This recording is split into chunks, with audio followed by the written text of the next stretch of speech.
All right, I'm going to do another example. This one is say a classic basically, but someday in the world of engineering, we probably won't have these anymore. But for the time being, we still have them. But it's a piston. It goes up and down a cylinder wall. I'll draw it like there's a set of rings there. And we got a connecting rod. It comes out of a pin right there down to so. Has a knuckle and then goes over to here, and this is the crankshaft down here. Okay, so we're going to label this one as C, B, and that's A. It'd be really nice if I could work on my drawing with this new surface. I haven't quite gotten the feel for this yet. Alright, so a couple things. Let's get some dimensions in here. We need to know that distance. We need to know this distance from there. And we need to know the distance from there. Okay, so this one's going to be 5.76 inches. It's going to be 2.24 inches. And this one in here will be 1.68 inches. Now this is an example from Beer and Johnson 2013. Those are great authors, and but we're going to walk you through how to make this solution. Try to point out some of the things that I see that would be nice to do. So what we know is given rod AB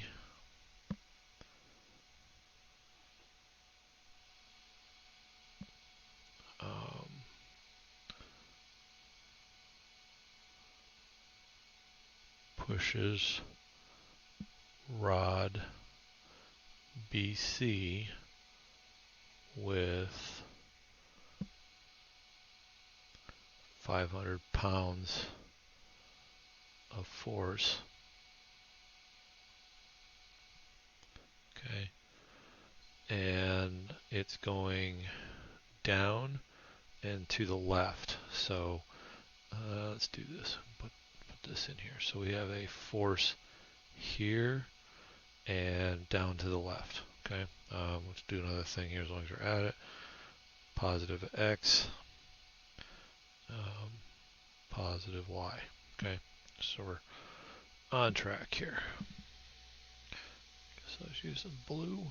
Alright, 500 pound force down to the left, the center line, determine the moment. Okay, find the moment.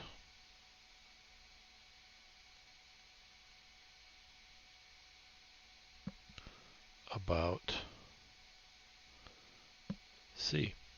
Okay, so that's what we're looking for, is what's this going to be right there.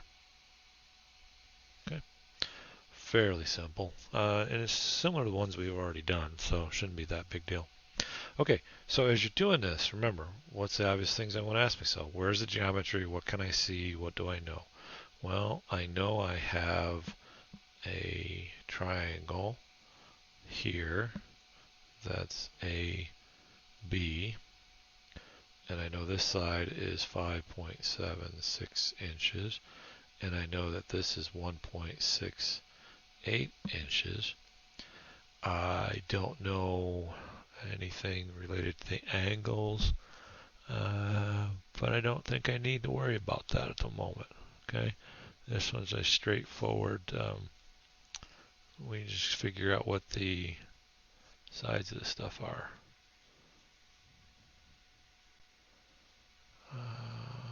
Or do we? Dun, dun, dun. Okay, we'll come back to that in a minute here.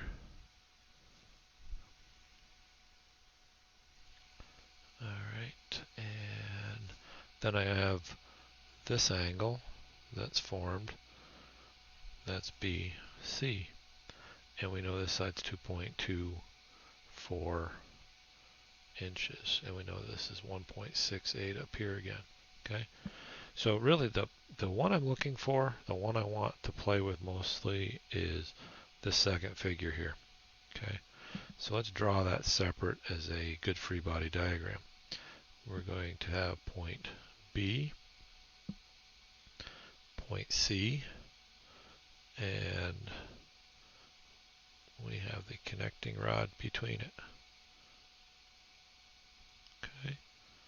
So if I do that, I do this, then what I get is my fictitious triangle right here. Okay.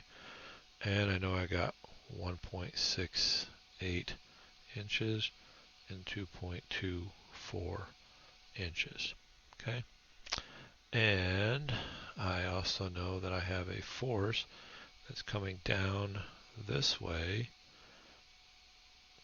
equal to 500 pounds. Okay.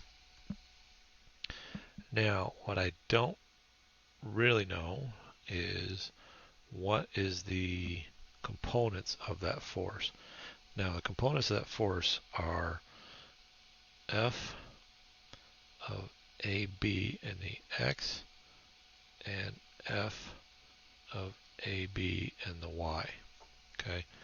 It's got to be that. We got to be able to break that into its two components at B, but because the force is acting on B, we got to have the 5.76 and the 1.68.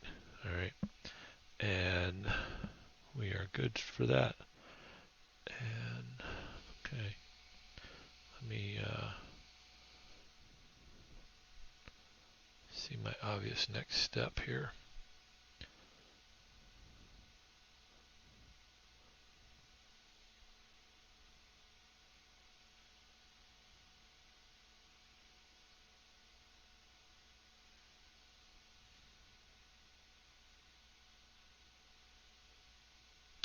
I need to know AB.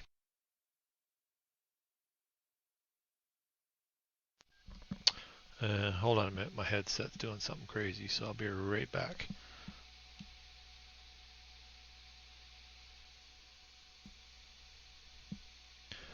Okay, now that I got my headset straightened out. Sorry for that delay. Let me get this back to full scale. Alright, so we got to figure out what AB is based on these numbers here so that we can get these broken down. Okay, but I want to be able to act. I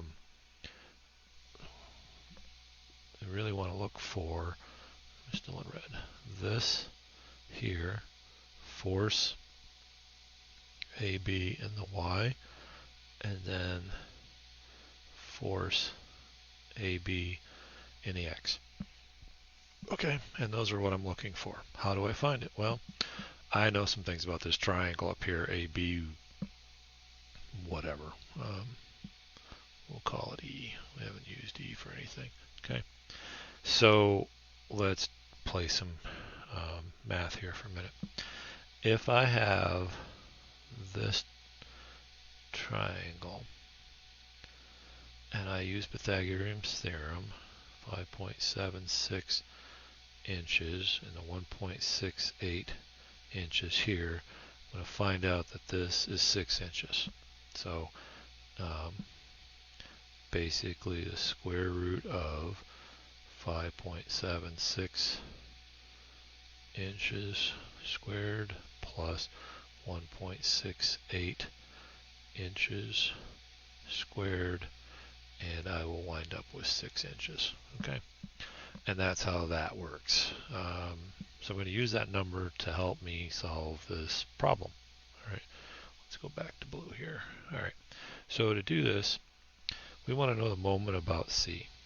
So the moment about C is equal to my y distance. Okay, so y times f a b in the x. Okay, actually, I can put that x inside there. Let's go inside. plus my x distance times FAB in the y. Okay, so I don't think I've done anything strange. I've used a few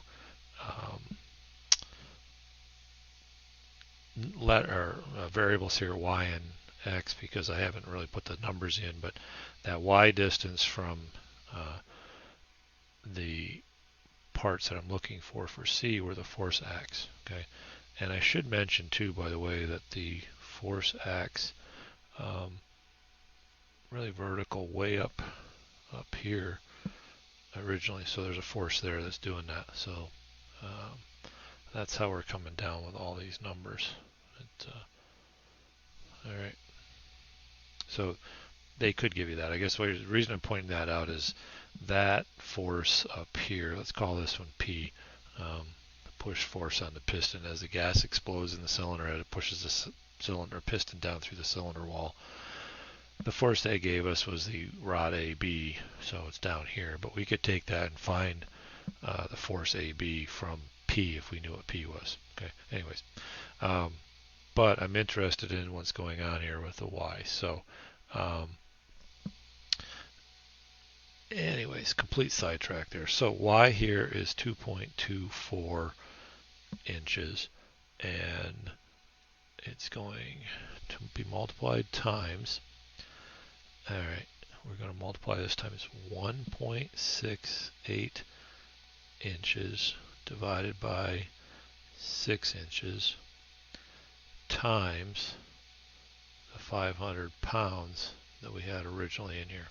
Okay, plus my x distance is 1.68 inches, and that's going to be 0.76 inches divided by 6 inches, and that's going to give me times the 500 pounds originally. Okay, and when we're all said and done, we are going to wind up with this. And I'm going to throw an extra step in here just so if anybody's interested, you can check my math, make sure I'm doing it right. This should be 140 pounds in here. Remember, the inches are canceling out, so it's pounds because we're looking for pounds inches. And this is 1.68 inches. And this should turn out to be 480 pounds. Okay, and then do all that out, and we're really going to get 1,120 pounds, and that's my answer. Now, pound inches. Okay, and you got to put the inches in there. All right, and that's the way to go about doing that. Okay, and of course, oh, I should have done this up here. Assuming that that's positive, and then we're good to go. Okay, now let's go back here. I want to review a couple little things. Why did I clockwise is always our positive preference. The numbers are going in this direction, so FAB is pushing down, so that would have been a negative in here and a negative in there. The distances were a negative y and a negative x, so that's why I got positive out of that. Okay, and that left me down with the right answer here. Okay, and that's as simple as that gets. Cool. All right, have fun, and I'll leave you with that one to play with, and give it a shot. Try it. But you're going to see others similar to it.